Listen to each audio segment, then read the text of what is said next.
Hey there, I'm John. And I'm Josh. And we are up to week 5 in the 2024 college football season. And we've got a lot of games to talk about. Let's hit it. The first one is number 2 Georgia. It's going to be at number 4 Alabama. Woo! Hey, this is game day, right? Surely. This is game day. I don't know, but I can't imagine it not. This will be 2 SEC game days in a row. Yeah. But still, this is a big one. Good night. I mean, these are 2 really talented teams that are going to be facing off. I don't know what's going to happen. I mean, they really, especially, Alabama is showing some weaknesses, struggled against South Florida, but then dominates Wisconsin. Yep. Georgia coming off of a close game against Kentucky. It's going to come down to Carson Beck versus Jalen Milroe, right? I mean, who performs better? In my mind, I am concerned about Milroe. If the strategy is to run, it's not going to work like it did last week. Right? Yeah. It's not going to work. You can't just do that. I should say 2 weeks ago. Both of these teams had that's bye right. weeks last 2 week. weeks. Yes. So man, I don't even. It's going to be close. Yeah. And Alabama has Georgia's number when it comes to football against Kirby Smart. The question is, this new coaching staff without Nick Saban have Georgia's number, right? Yeah. So.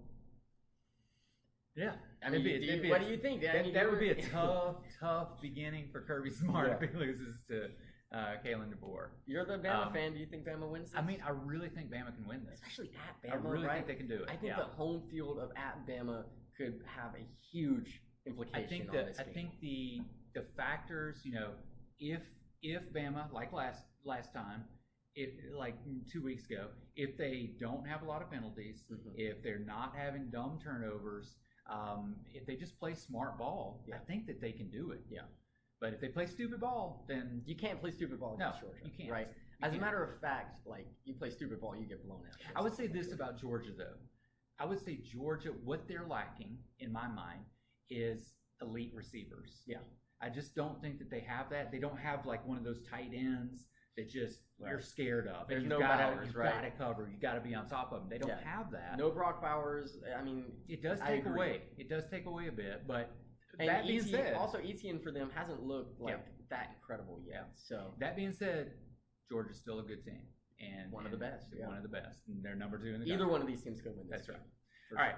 All right. Mississippi State's going to be at number 1 Texas. And my first thought is yawn. The only Texas. The only thing we're talking about this is Quinn Ewers or Arch Manning at quarterback. Right? That's right. Yeah. I haven't really looked into it. I don't know if Quinn Ewers is out another week or not. Obviously, he'll be the starter when he comes back, but you can see Arch Manning again. I mean, he did throw 2 interceptions against UL Monroe. I do have a pretty important question though. Why wasn't this your upset pick? Yeah, no.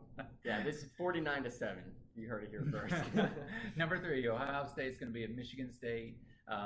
This is sort of Ohio State's first test-ish, but against Michigan State, I mean, I agree though, because Ohio State has had the easiest schedule of all time. Yeah. So do I think anything's going to happen? No, but hopefully Michigan State can make it close. Yeah.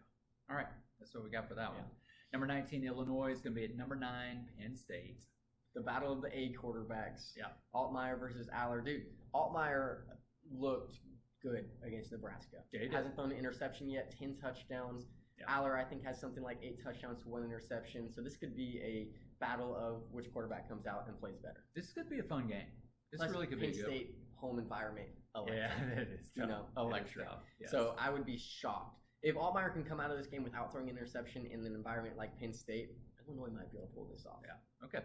Number 20, Oklahoma State is going to be at number 25, Kansas State.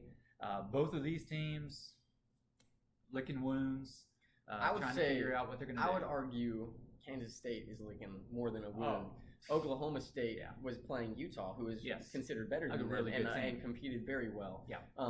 So can't imagine. Surely Oklahoma State wins this. Right? I would think after Kansas State showing this past week against BYU, just watch the BYU tape and you'll know exactly what to do. Yeah. Number 21, Oklahoma is going to be at Auburn. Oh boy. No.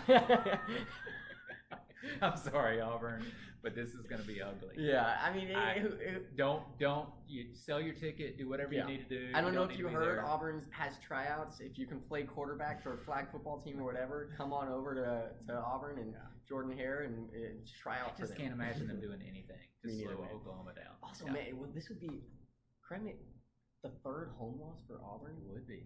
Wow. That's 3 in a row? That is painful. That is painful.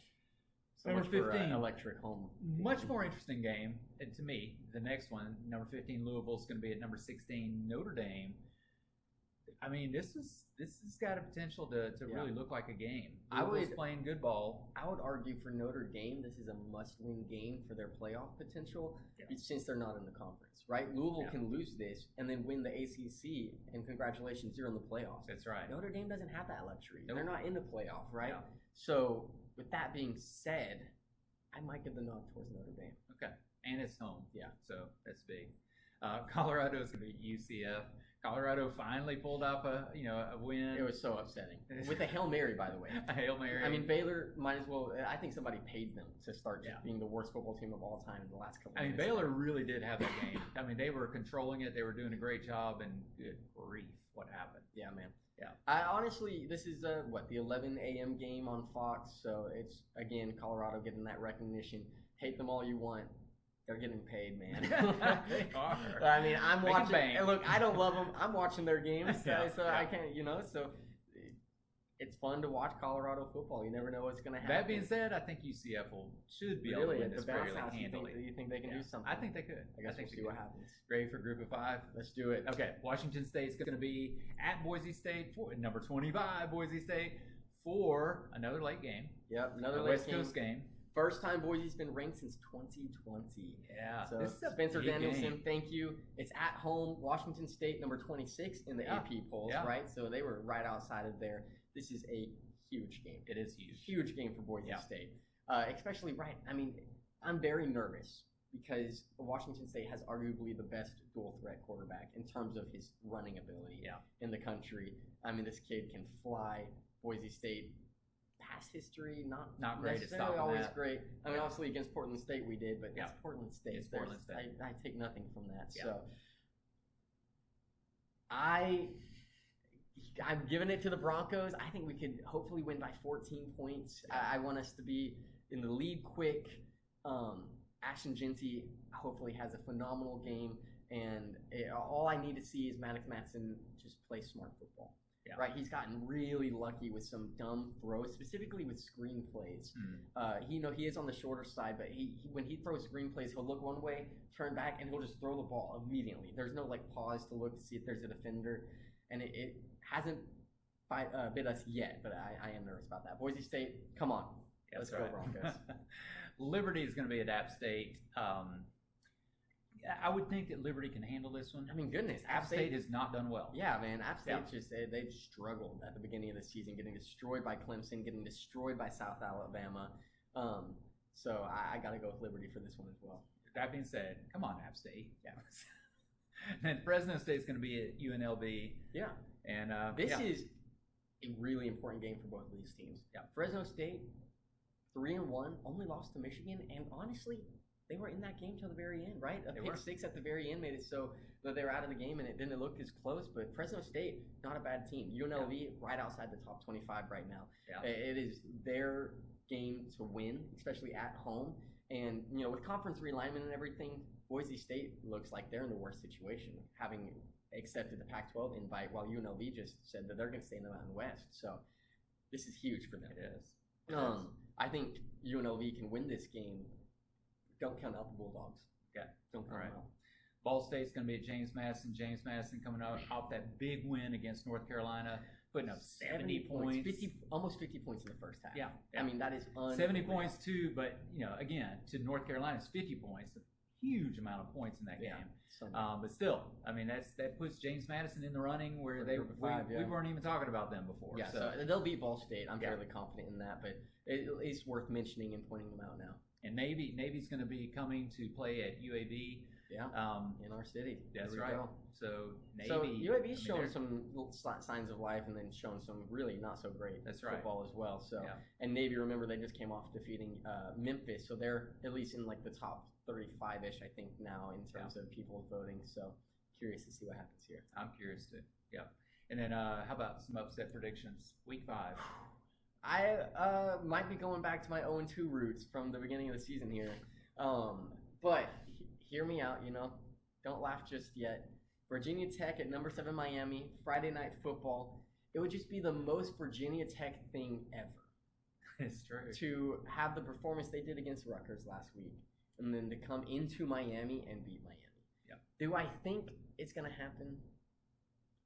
Like logistically, probably not. But my heart is just telling me that it would just be so Virginia Tech to come in here and beat number 7 Miami. Yeah. So that's what I'm going with. They would do that. And Hokies. then yeah, Go and then Hokies. Arkansas and Texas A&M. This is a Texas A&M team that just struggled against Bowling Green.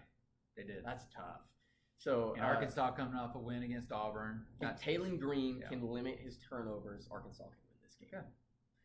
You heard it here. That's what we're thinking about week 5. Join us when we talk about the results.